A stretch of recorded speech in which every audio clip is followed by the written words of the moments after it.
हमारे इस श्रीमद् भगवत सप्ताह के आचार्य जी ध्रुव शास्त्री जी बहुत ही विद्वान और बहुत ही योग्य शास्त्री हैं। मैं उनका स्वागत करता हूं और यहाँ उपस्थित हमारी माताएं बहनों, हमारे बुजुर्गों, नौजवान साथियों, अभी शास्त्री जी कह रहे थे कि हम बिजी रहते हैं। ये सही बात है, बिजी हैं बहुत। और आपको सत्य बता रहे हैं, दिल्ली से मैं चल के आया और आज रुकना था। जोरदार ताली हो जाए, देखिए कितनी दूरी है। लेकिन इस गांव का प्यार, स्नेह और परीक्षित महाराज की आस्था, ये हमको यहाँ खींच के लाई। और ये सही है, हमें अपने गांव पे इतना भरोसा नहीं है जितना मुझे केसरपुर में भरोसा है। और हमेशा इस गांव में मान सम्मान बढ़ाया और हमेशा हम लोगों का सहयोग किया। आप जानते हैं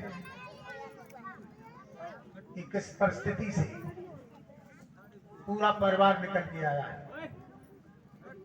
हम धन्यवाद देते हैं न्यायालय, नहीं तो विरोधियों ने ऐसी व्यवस्था की थी कि शायद इस जन्म में आपके दर्शन न हो पाते।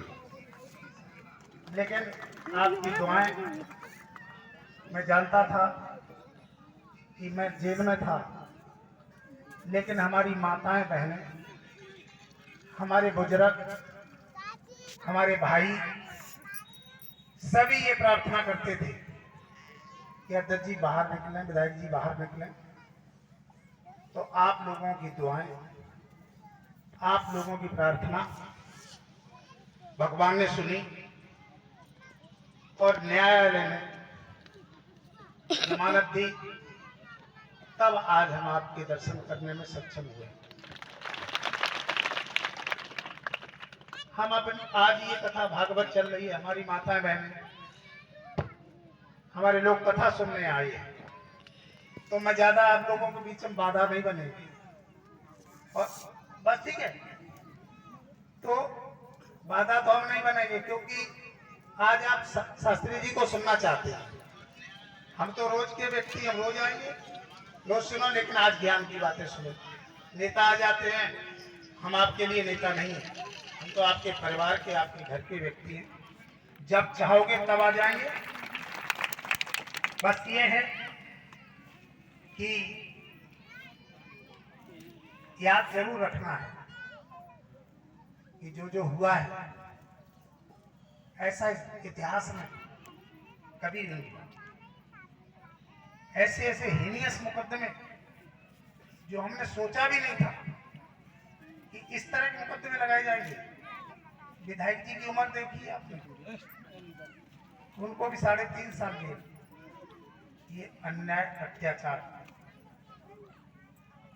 जो हुआ है, आप देखो जयथरा में हमारा कोठी थी, क्या हम लोग रहते थे उसमें, सब क्षेत्र के लोग लेट हो जाते थे, बाहर हो जाते थे, लेकिन 1 इंच जमीन नहीं छोड़ी।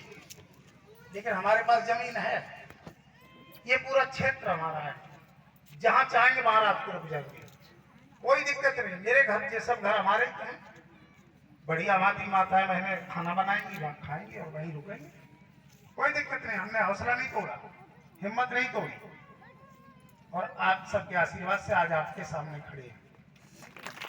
लेकिन ये इतना जरूर है कि सुबह को सूरज निकलता है और शाम को ढलता है, फिर रात होती है, और फिर सुबह को सवेरा होता है, और फिर शाम को रात होती है। वक्त बदलता है। अगर कोई आदमी ये सोचता है कि वक्त उसने पट्टे करा लिया अपने नाम, ये गलत है।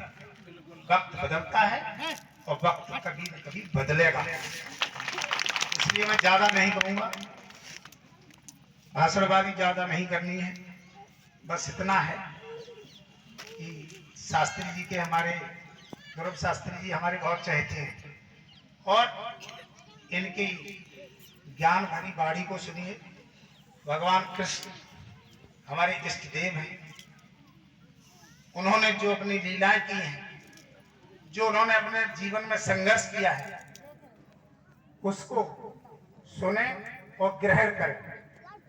जो लोग कथा पंडाल में बैठे वो ये मनोरंजन का कोई विषय नहीं है। कथा भागवत से ज्ञान बढ़ता है, समाज में जो कुरीतियां होती हैं वो दूर होती हैं और अच्छाइयां प्रवेश करती हैं। तो यहाँ पर बुराइयों को त्याग कर अच्छाइयों को ग्रहण करें, यही मेरा आपसे अनुरोध है और यही मेरी विनती है। और शास्त्री जी को बहुत बहुत पुनः धन्यवाद कि उन्होंने